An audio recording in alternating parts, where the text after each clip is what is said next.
Une ligne cachée dans un télégramme scellé, ce matin, renverse tout.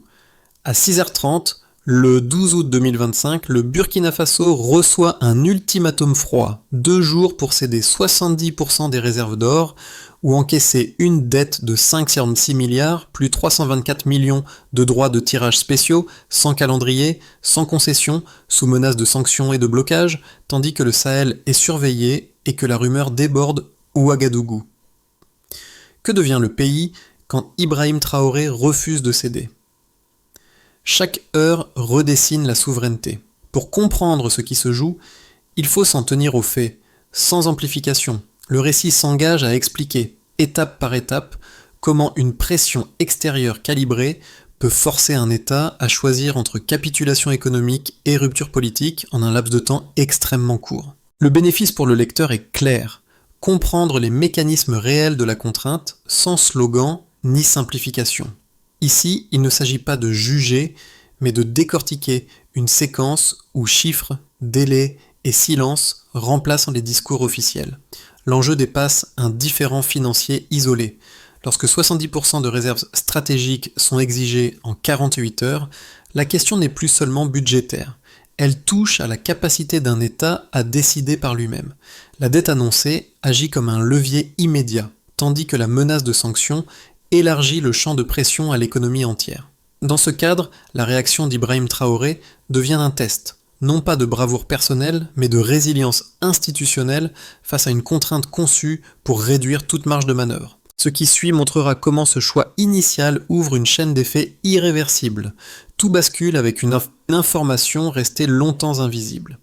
En l'espace de quelques minutes, un détail chiffré refait surface.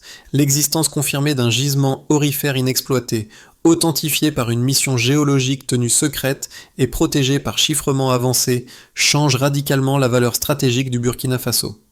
Ce n'est plus seulement une dette de 5,6 milliards qui est en jeu, mais le contrôle potentiel d'une ressource capable de modifier durablement l'équilibre économique. Ce mini-révélateur éclaire d'un jour nouveau l'ultimatum. Lorsque le télégramme confidentiel arrive à 6h30, le 12 août 2025, Ibrahim Traoré comprend immédiatement que le message dépasse un simple rappel financier. Aucune négociation, aucun échéancier, aucune ouverture n'est proposée. 48 heures pour céder 60% des réserves d'or ou accepter des sanctions susceptibles de bloquer les voies économiques essentielles du pays. Dans ce cadre compressé, chaque minute devient un facteur de décision. Le contexte régional rend la pression encore plus lisible. Depuis plusieurs mois, le Sahel est traversé par des signaux d'ingérence croissante autour des ressources minières. Les puissances du G7 surveillent de près les territoires aurifères africains, tandis que des entreprises occidentales renforcent discrètement leur présence. En parallèle, les premières images satellitaires captées avant l'ultimatum montrent des activités inhabituelles dans des zones arides du Burkina Faso, suggérant que des acteurs extérieurs anticipaient déjà un basculement. À l'intérieur du pays, la situation est tout aussi dense. Depuis son arrivée au pouvoir, Ibrahim Traoré a ordonné une vérification exhaustive des sous-sols, convaincu que leur valeur réelle avait été sous-estimée. Les données géologiques, longtemps reléguées au second plan, prennent soudain un poids décisif. Elles expliquent pourquoi la pression s'est accélérée et pourquoi le délai imposé est si court.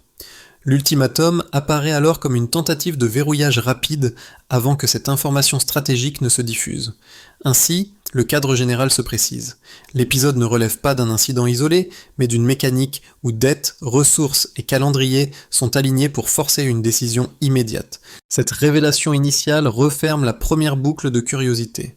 Elle montre que derrière les chiffres bruts se cache un enjeu bien plus vaste, celui de la souveraineté réelle d'un État face à une pression extérieure minutieusement calibrée. Au cœur des premières heures, deux figures deviennent des repères pour comprendre l'impact immédiat de la crise. La première est un ingénieur minier, discret, habitué aux relevés complexes du Sahel. Appelé en urgence, il présente des corrélations troublantes entre les données géologiques récemment déchiffrées et les zones surveillées par des satellites étrangers. Son exposé est technique, précis, sans emphase. Il montre surtout qu'un gisement encore inexploité peut, par sa seule existence confirmée, transformer un ultimatum financier en enjeu stratégique majeur. La seconde voie est celle d'un officier chargé de la sécurité territoriale. Son regard est opérationnel. Il décrit des mouvements d'équipement repérés depuis plusieurs semaines près des zones aurifères provenant de pays tiers, rien d'ouvertement hostile, mais suffisamment cohérent pour indiquer une anticipation extérieure. Selon lui, ces déplacements révèlent que la pression ne se limite pas aux chiffres d'un télégramme. Elle s'inscrit déjà dans le terrain, les routes, les périmètres à sécuriser. La souveraineté devient alors une question concrète, presque logistique. Ces deux témoignages, mis côte à côte, produisent un effet immédiat. Ils déplacent le débat interne d'un registre abstrait vers une lecture systémique. La décision à venir n'affectera pas seulement les comptes publics, mais aussi la capacité de l'État à contrôler ces espaces stratégiques. Ibrahim Traoré écoute, arbitre, et comprend que le temps c'est plus un simple paramètre politique. Il structure désormais chaque option disponible. L'impact est rapide, des ajustements préliminaires sont décidés pour sécuriser les sites sensibles et limiter toute ingérence indirecte. Rien n'est encore annoncé publiquement, mais une certitude s'installe au sommet de l'État. Ce qui se joue dépasse l'ultimatum initial. La question centrale se résume alors en quelques mots, lourde de conséquences. Préserver une marge d'action réelle. Avant la lecture du télégramme, la situation restait contenue dans un cadre institutionnel classique. Les réserves d'or circulaient selon des circuits établis, les partenaires occidentaux occupaient le terrain minier, et les tensions géopolitiques, bien que perceptibles, demeuraient diffuses. Après 6h30, le 12 août 2025, tout change. Le message impose un délai de 48 heures, exige 70% de l'or national et lie cette cession à une dette immédiate de 5-6 milliards de dollars assortie de charges supplémentaires. À partir de cet instant, chaque décision est compressée par le temps. L'activation est brutale. Les ministres, les chefs militaires et les responsables du secteur minier sont convoqués sans délai. Les échanges sont courts, factuels, dominés par une contrainte unique, répondre avant l'échéance. Ibrahim Traoré fixe d'emblée une ligne claire sans détour. Aucune cession ne sera engagée sous la menace. Ce choix initial ne résout rien, mais il enclenche la dynamique du bras de fer. L'État accepte le risque d'escalade plutôt que la perte immédiate de son levier stratégique. Presque simultanément, la pression sort du huis clos. Des rumeurs circulent, puis des informations partielles apparaissent dans les médias africains. À Lagos, à Abidjan, à Kinshasa, les titres évoquent une exigence étrangère visant les ressources burkinabées. L'effet est rapide. Ce qui aurait pu rester un différend discret devient un signal régional. Chaque reprise médiatique amplifie la perception d'une confrontation inévitable, élargissant le cercle des acteurs concernés. Le point de bascule survient lorsque les données géologiques internes sont consolidées. Les travaux menés depuis des mois révèlent un gisement aurifère inexploité d'une ampleur inattendue. L'information, jusque-là confinée à un cercle restreint, change l'équation. À l'intérieur, elle renforce la cohésion décisionnelle. À l'extérieur, elle explique l'intensification soudaine de la surveillance. Des satellites étrangers détectent des activités inhabituelles dans les zones arides, confirmant que l'enjeu dépasse largement la dette annoncée. La montée en tension devient alors visible sur le terrain. Des équipements en provenance de pays tiers, notamment d'Iran et du Venezuela, sont acheminés vers des sites stratégiques. Officiellement logistiques, ces mouvements signalent surtout une réorganisation rapide du contrôle minier. Peu après, les autorités ordonnent l'expulsion progressive des compagnies minières occidentales. Les opérateurs français et américains quittent les zones d'exploitation, remplacées par des unités nationales. La rupture est nette, assumée et difficilement réversible. Le flux de l'or s'inverse. Les convois qui alimentaient auparavant des banques étrangères sont redirigés vers un circuit interne destiné à un fonds de développement national. Ce geste, concret et mesurable, matérialise la décision politique. Il ne s'agit plus d'un discours sur la souveraineté, mais d'un changement opérationnel. Ibrahim Traoré transforme ainsi une contrainte extérieure en levier de réorganisation interne. Le pic de tension est atteint lorsque les menaces internationales se durcissent. Washington, Londres, Paris et Berlin renforcent leur posture. Les avertissements se multiplient, sanctions globales, blocage potentiel des échanges, pression financière coordonnée. Le ton devient mécanique, presque administratif. L'incident initial se mue en symbole d'un rapport de domination contesté ouvertement. La fermeté affichée par Traoré cristallise alors le débat bien au-delà du Burkina Faso. Les répliques immédiates s'enchaînent. L'armée sécurise durablement les mines. Les circuits économiques sont ajustés dans l'urgence. En Afrique, des signaux de soutien émergent, tandis que dans les milieux industriels occidentaux, l'inquiétude grandit. La séquence est courte, mais décisive. En quelques jours, une exigence chiffrée a déclenché une recomposition complète du rapport de force, où l'or devient le centre de gravité d'un affrontement politique et géopolitique. Le point de départ est un chiffre simple, presque technique, 70%. Avant l'ultimatum, cette proportion correspondait à la part des réserves d'or que le Burkina Faso conservait comme levier stratégique, garantissant une marge minimale de stabilité financière. Après le télégramme, ce même pourcentage devient une exigence de transfert forcé, transformant un actif souverain en garantie immédiate au profit d'acteurs extérieurs. La transition est brutale. D'un outil de protection, l'or est requalifié en instrument de contrainte. Le second chiffre renforce cette pression. La dette annoncée de 5,6 milliards de dollars n'est pas présentée comme un engagement à restructurer, mais comme une charge à absorber sans délai.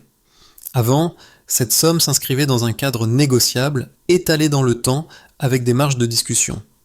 Après l'ultimatum, elle devient une arme financière à déclenchement rapide, conçue pour saturer la capacité de réaction de l'État. En pratique, un paiement immédiat aurait asséché les ressources publiques et paralysé les fonctions économiques essentielles. À ce noyau s'ajoute un troisième indicateur. 324 millions de droits de tirage spéciaux dus au FMI. Pris isolément, ce montant pourrait sembler secondaire. Placé dans la séquence de l'ultimatum, il agit comme une surcharge calculée. Avant, ces obligations restaient intégrées à un calendrier institutionnel. Après, elles servent à verrouiller toute alternative en multipliant les points de dépendance financière. L'ensemble forme un triptyque cohérent. Un pourcentage critique, une dette massive et une extension institutionnelle destinée à réduire toute latitude. Pour Ibrahim Traoré, ces chiffres ne sont jamais interprétés comme une addition comptable. Ils dessinent un scénario stratégique. Les analyses internes comparent alors deux trajectoires, céder et perdre durablement le contrôle des ressources ou refuser et affronter un choc externe immédiat. Le calcul est froid. À court terme, la résistance comporte des risques. À long terme, la cession affaiblirait structurellement la souveraineté du pays. La réaction internationale confirme le rôle central de ces données. Dans plusieurs capitales occidentales, les montants exigés sont interprétés comme un test de crédibilité. Un État qui hésite serait voué à céder. A l'inverse, sur le continent africain, les mêmes chiffres circulent comme preuve d'une pression disproportionnée. Ils alimentent un débat plus large sur l'usage de la dette et des réserves comme levier de domination économique. Ainsi, les nombres cessent d'être neutres. Ils deviennent le moteur de la confrontation. Sans ces exigences chiffrées, la crise aurait pu rester diplomatique. Avec elle, elle se transforme en épreuve de résistance où chaque décision se mesure à l'aune de son coût financier immédiat et de son impact politique durable. C'est dans cet espace étroit, façonné par la précision des montants, que Ibrahim Traoré ancre sa décision de ne pas céder. Une première lecture, largement relayée dans les milieux économiques internationaux, défend l'idée que l'ultimatum adressé au Burkina Faso relevait d'une logique de stabilisation. Selon cet argument, exiger un règlement immédiat de la dette permettrait d'éviter un défaut incontrôlé, susceptible d'entraîner des effets de cascade dans la région. La cession de 70% des réserves d'or serait alors une garantie matérielle, destinée à rassurer les créanciers et à préserver la crédibilité financière de l'État. Dans cette perspective, la brutalité du délai serait moins un acte politique qu'une mesure d'urgence face à un risque jugé systémique. Un second argument, plus géopolitique, avance que la méthode employée visait avant tout à dissuader. L'envoi d'un télégramme sans négociation, assorti de montants élevés et de menaces de sanctions, aurait pour fonction de rappeler les règles implicites de l'ordre financier international. Accepter une remise en cause de ces engagements créerait un précédent dangereux susceptible d'encourager d'autres États à renégocier unilatéralement leurs obligations.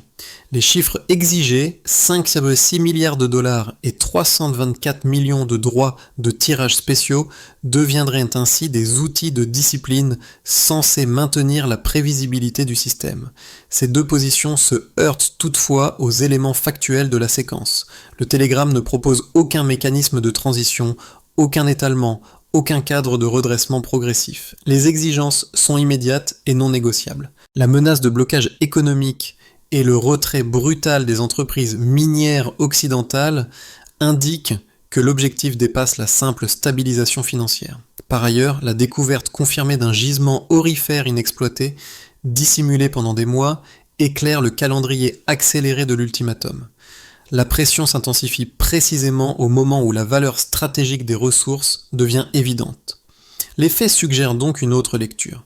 Les montants exigés fonctionnent moins comme des outils de redressement que comme des leviers de prise de contrôle. L'absence de dialogue, la synchronisation avec une surveillance accrue des sites miniers et la rapidité des sanctions annoncées montrent que la dette sert ici de vecteur à un rapport de force plus large. En ce sens, la réaction de résistance ne rompt pas un équilibre stable. Elle dévoile un déséquilibre déjà présent, rendu visible par la précision même des chiffres imposés. Tout change avec cette révélation.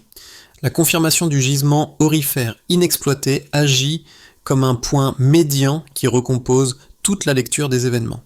Jusqu'ici, l'ultimatum pouvait encore être interprété comme une manœuvre financière agressive. À partir de cet instant, il devient clair qu'il s'inscrit dans une logique d'anticipation stratégique. La pression n'est pas seulement liée à une dette existante, mais à la perspective d'une valeur future échappant au contrôle extérieur. Ce basculement modifie la hiérarchie des risques. Pour les acteurs internationaux, le temps devient l'ennemi. Plus l'information circule, plus la capacité à imposer une cession rapide s'érode. Pour le Burkina Faso, au contraire, chaque heure gagnée renforce la possibilité de transformer la ressource en levier politique. La révélation agit donc comme un accélérateur des tensions, mais aussi comme une source nouvelle de marge de manœuvre. Ibrahim Traoré intègre immédiatement ce changement de perspective. La question n'est plus seulement de résister à une exigence, mais de protéger une information stratégique jusqu'à ce que les conditions de décision soient assez maîtrisées. Les choix opérés après ce point médian ne visent plus à répondre à l'ultimatum, mais à en neutraliser la logique. La crise quitte alors le terrain du face-à-face financier pour entrer dans celui plus large de la reconfiguration du pouvoir. Ce moment marque la fin de l'ambiguïté.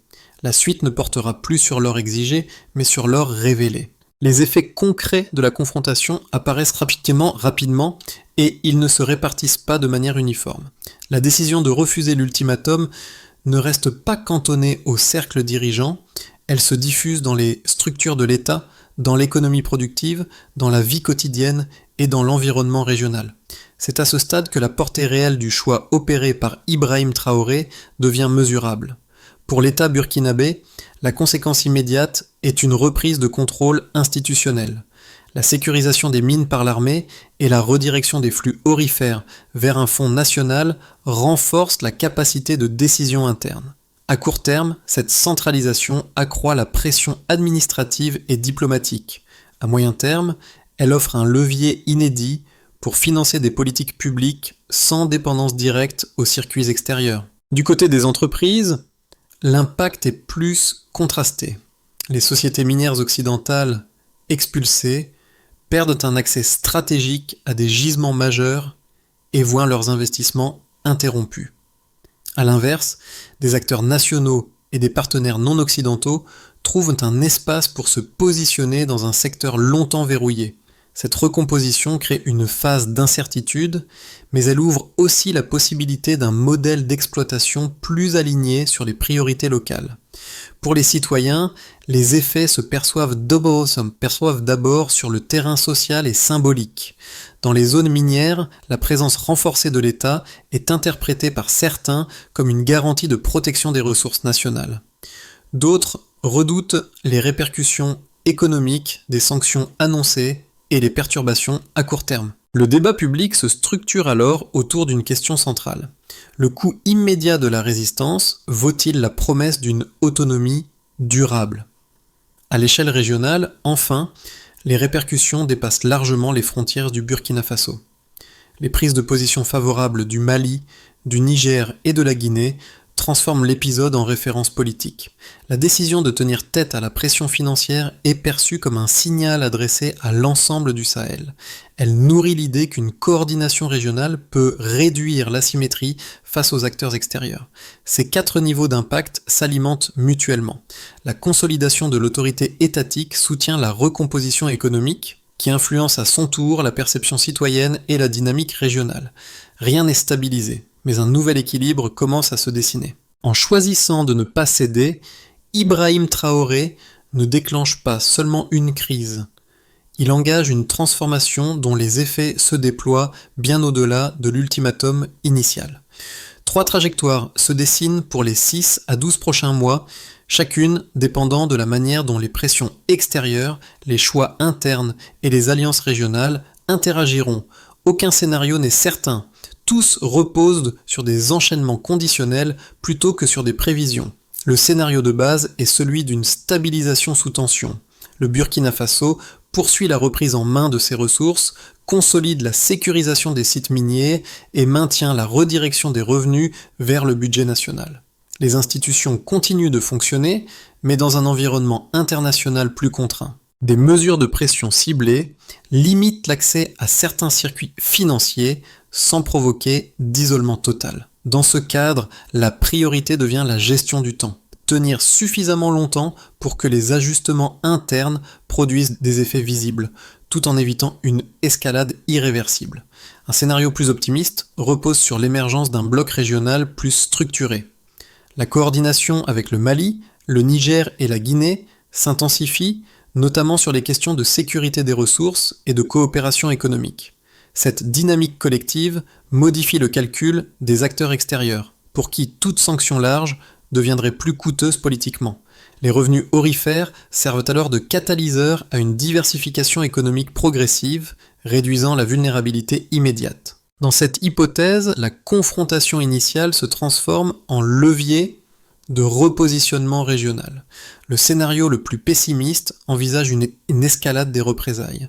Les menaces évoquées dans l'ultimatum se matérialisent par des sanctions plus étendues, des blocages institutionnels et une pression accrue sur les partenaires économiques du pays. La gestion interne devient plus complexe, car chaque avancée est contrebalancée par de nouvelles contraintes extérieures. La sécurisation permanente des sites miniers mobilise des ressources importantes, tandis que l'économie subit des frictions durables. L'équilibre reste possible, mais au prix d'un ralentissement marqué. Face à ces trajectoires, une recommandation de méthode s'impose. Raisonner en chaîne d'effets plutôt qu'en résultats immédiats. Chaque décision prise aujourd'hui produit des conséquences différées sur le plan économique, diplomatique et social. L'enjeu n'est pas de prédire l'issue exacte, mais de maintenir une capacité d'adaptation suffisante pour ajuster la trajectoire au fur et à mesure que les contraintes évoluent.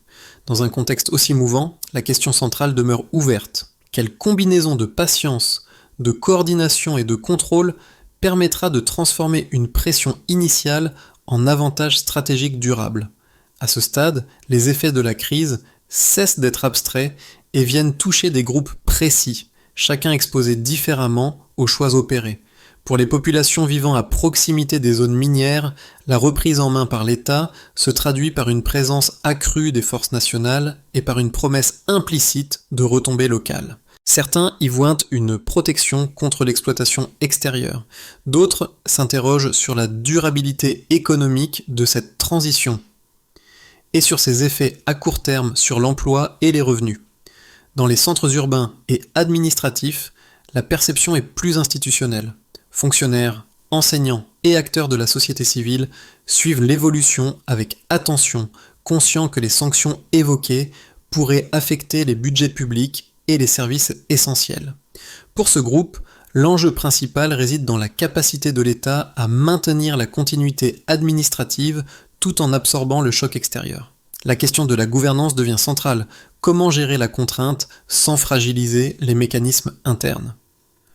Un troisième ensemble, composé d'observateurs économiques et de jeunes actifs, adopte une lecture plus prospective. Ils analysent la situation comme un moment charnière susceptible de redéfinir les priorités nationales. La nationalisation effective des ressources et la redirection des revenus aurifères ouvrent, selon eux, un espace pour repenser l'investissement productif et la formation. Mais cette attente s'accompagne d'une prudence marquée. Les bénéfices potentiels ne seront crédibles que s'ils s'inscrivent dans des choix transparents et mesurables. Ces regards croisés montrent que la crise ne produit pas une réaction uniforme. Elle révèle plutôt une mosaïque d'espoir, de craintes et de calculs rationnels. Chacun, à son niveau, évalue ce que la résistance implique concrètement pour son quotidien et pour l'avenir collectif. C'est dans cette diversité de perceptions que se joue aussi la solidité de la trajectoire engagée. Une trajectoire opérationnelle se dessine autour de plusieurs étapes concrètes, pensées pour transformer une décision politique en capacité durable. La première consiste à pérenniser la sécurisation des zones aurifères. Les unités déployées après l'expulsion des compagnies occidentales doivent être intégrées dans un dispositif stable, avec des responsabilités claires et des indicateurs simples, comme la continuité des flux extraits sous contrôle national. Cette étape prolonge le choix initial porté par Ibrahim Traoré, protéger physiquement l'actif stratégique avant toute autre considération. La deuxième étape porte sur la structuration financière. Les revenus issus de l'or, désormais redirigés vers un fonds interne, doivent être canalisés selon des priorités définies à l'avance. Infrastructures, agriculture et capacités industrielles locales constituent les axes centraux. Le critère de suivi n'est pas idéologique mais mesurable. Volume d'investissement réalisé, délai d'exécution et effet visible sur les territoires concernés. Sans cette traçabilité, la reprise en main perdrait sa crédibilité. Vient ensuite la dimension régionale. Le soutien exprimé par le Mali, le Niger et la Guinée peut être transformé en mécanisme de coopération plus formel, portant sur la sécurité des ressources, l'échange d'informations et la coordination diplomatique. L'objectif n'est pas l'alignement automatique, mais la réduction des asymétries face aux pressions extérieures. Des accords opérationnels, même limités, constitueraient un amortisseur stratégique. Enfin, une étape de communication interne s'impose. Informer régulièrement sur l'usage des revenus, sur les avancées et sur les contraintes permet de maintenir l'adhésion sociale. Cette visibilité réduit l'impact psychologique des menaces extérieures et renforce la cohésion. L'ensemble forme une chaîne logique. Protection, réinvestissement, coopération, confiance. C'est dans cet enchaînement, plus que dans un geste isolé, que Ibrahim Traoré cherche à ancrer la décision prise face à l'ultimatum. Lorsque la tension atteint son point le plus sensible, le récit revient naturellement à l'ingénieur minier des premières heures. Sa voix, posée et méthodique, n'a jamais quitté l'arrière-plan. C'est lui qui avait repéré, bien avant l'ultimatum, les anomalies dans les données cryptées et les corrélations avec les zones surveillées. Son rôle n'était pas politique, mais décisif, donner une valeur concrète à ce que le pays possédait, sans toujours le mesurer pleinement. Ce rappel éclaire la trajectoire suivie depuis. Les décisions ne sont pas nées d'un élan soudain, mais d'une accumulation de signaux techniques, d'alertes discrètes et de lectures patientes du terrain. Ce sont ces éléments, souvent invisibles, qui ont permis à l'État de transformer une pression extérieure en choix assumé. Ibrahim Traoré n'a pas improvisé une posture. Il a agrégé des preuves, puis tranché. Dans les mines désormais sécurisées, sur les routes réorganisées et dans les circuits financiers redéfinis, l'écho de cette première analyse demeure. Il rappelle que la souveraineté n'est jamais un slogan, mais un processus. Elle se construit dans la durée, par des décisions parfois silencieuses, parfois risquées, mais toujours ancrées dans une compréhension fine des réalités. Une certitude s'impose alors, nette et durable. La dignité suit ceux qui savent attendre et décider. Au terme de cette séquence, Une évidence s'impose sans emphase. Les choix opérés dans l'urgence ne s'éteignent pas avec la disparition des titres ou des communiqués. Ils laissent des traces durables dans la manière dont une société se projette, débat et se reconnaît. L'épisode traversé par le Burkina Faso ne se réduit ni à un bras de fer financier, ni à un symbole géopolitique isolé. Il ouvre un espace de réflexion plus large sur la place accordée aux ressources, aux décisions collectives et au temps long. Observer cette trajectoire, c'est aussi interroger la façon dont les récits circulent. Ce sont les analyses partagées, les témoignages venus du terrain et les échanges entre citoyens qui donnent de l'épaisseur à des événements souvent résumés à quelques chiffres. S'informer, confronter les points de vue, questionner les enchaînements, permet de dépasser la réaction immédiate et de comprendre ce qui se joue réellement derrière les annonces. Dans ce cadre, l'engagement n'est pas forcément spectaculaire. Il peut prendre la forme d'une attention soutenue, d'une discussion argumentée, d'un regard critique sur les mécanismes de pouvoir. La réflexion collective commence souvent ainsi, loin des ultimatums. Alors, face à cette dynamique de pression et de résistance, une question demeure ouverte. Comment souhaitez-vous que les peuples participent à la définition de leur propre avenir ?